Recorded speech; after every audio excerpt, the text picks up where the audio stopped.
আউযুবিল্লাহি মিনাশ শাইতানির রাজিম। বিসমিল্লাহির রহমানির রহিম। দেশ ও দেশের বাইরে থেকে যে যেখান থেকে আমার ভিডিওটা দেখছেন সবাইকে আন্তরিক মোবারকবাদ। আজকে মারফতের বিষয়ে আলাপ আলোচনা করব। মারিফত, প্রথম স্তর মারিফতের এই বিষয়ে আলোচনা করব। আপনাদের নিজ চোখে ভিডিওর মাধ্যমে প্রমাণ করে দিব সত্যি মারিফত আপনার ভিতরে আছে কি না। তো কতটুকু পারি বিচারাধীন আপনাদের কাছে। তো দেখেন, মারিফত প্রথমত হইল, শব্দের অর্থ হইল গোপন। মারিফত গোপন, এই বিষয়গুলা প্রকাশ আমরা করতে পারি না বা করা যায় না। যতই ভিডিও তৈরি করি আর যতই আমরা মুখে বলি, আসলে যাহা মুখ থেকে উচ্চারিত হয়ে যায়, যাহা শরীয়তে বৈশাখ বলা হয় তাহাই শরীয়ত, বা আর যাহা মুখ থেকে বলা যায় না তাহাই মারফত।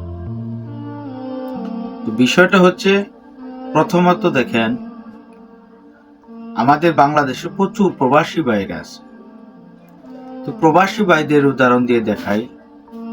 তারা বিদেশে যায়, যাওয়ার পরে পরিবারের প্রতি তাদের একটা ভালোবাসার টান অনুভব করে। প্রথম পরিবারের প্রতি যে ভালোবাসার টান অনুভব করে, এই টানটা এতই তীক্ষ্ণ হয়, একমাত্র সে আরেক প্রবাসী ভাই অনুভব করতে পারে বা প্রবাসী বোনে অনুভব করতে পারে কেমন টানটা ফিল হয়।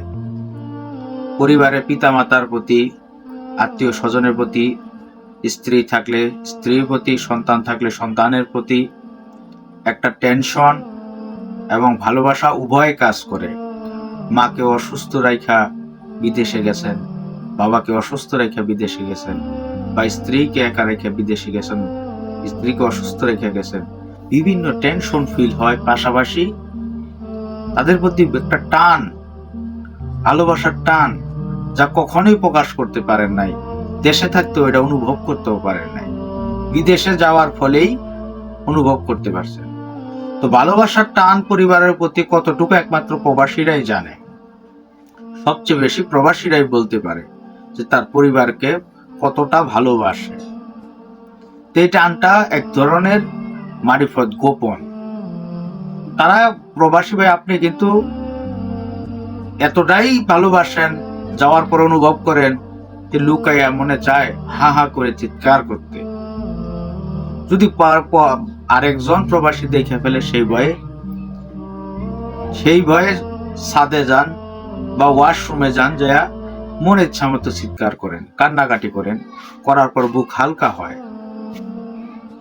তো ভিতরে যে টান্ডা ফিল হয়, যে অনুভব ফিল হয়, ভালোবাসা ফিল হয়, সেটা হচ্ছে মারফত। তারপরে যে তার কষ্ট দূর করার জন্য যে চিৎকারটা দেয়, যে কান্নাকাটিটা করেন, সেটা হলো গিয়া শরীয়ত। শরীয়তে চোখের পানি আসে। আর তখন এক পর্যায়ে একাকিত্বের মাঝে ভোগা শুরু করে আমাদের প্রবাসী ভাইরা। এই একাকিত্ব দূর করার জন্য অটোমেটিক আল্লাহ তাআলা কুদরতে তারা আল্লাহর সান্নিধ্যে চলে যায়, আল্লাহর সাথে মনে মনে কথা বলে, হে আমার রব, আমার বাবাকে সুস্থ রাখো, হে আমার রব, আমার মাকে সুস্থ রাখো, তোমার হালতে ছেড়ে আসলাম, আমার পরিবারকে সুস্থ রাখো, তোমার হালতে ছেড়ে আসলাম, না জানি কি ওইটা যায় তোমার জিম্মায় রাখলাম। সর্বদা এই প্রবাসী ভাইরা আল্লাহর কাছে ফরিয়াদ করতে থাকে, মনে মনে আল্লাহর সাথে কথা বলতে থাকে। এই যে মনে মনে কথা বলা এবং অন্তরের টান, এটা মারিফত। এইটাই মারিফত, যা মুখে বলে না, অন্তরে থাকে। একমাত্র প্রবাসী ভাই শরীয়তে প্রথম স্তরের প্রথম উদাহরণ, যারা কিনা বলতে পারে আল্লাহর সাথে কেমন কথা বলা তখন হয়, তখন আল্লাহর সাথে কি কি কথা বলা হয়, কতটা আবেগপ্রতভাবে কথা বলা হয়, একমাত্র প্রবাসী ভাইরাই জানে। তো আজকের আরেকটা বিষয় হইতেছে যে মারিফতের যদি ভাগ করে দিন ও রাত্রি, তাহলে আপনি একটা নাইট গার্ডের কাছে যান। যারা সিকিউরিটি চাকরি করে, নাইট গার্ড, প্রহরী, তার কাছে যান। যা জিজ্ঞেস করেন তার রাত্র কেমন কাটছে। তীক্ষ্ণ প্রহসন এবং অসম্ভব নীরবতা, একাকিত্বের মাঝে রাতটা পার হয় না। অনেক কষ্টের পরে দিয়ে সূর্য দেখা দেয়, ভোর হয়, রাত পার হয়। রাতটা কিভাবে কাটে একমাত্র সেই নাইট গার্ড সিকিউরিটি ভাই ভালো বলতে পারে।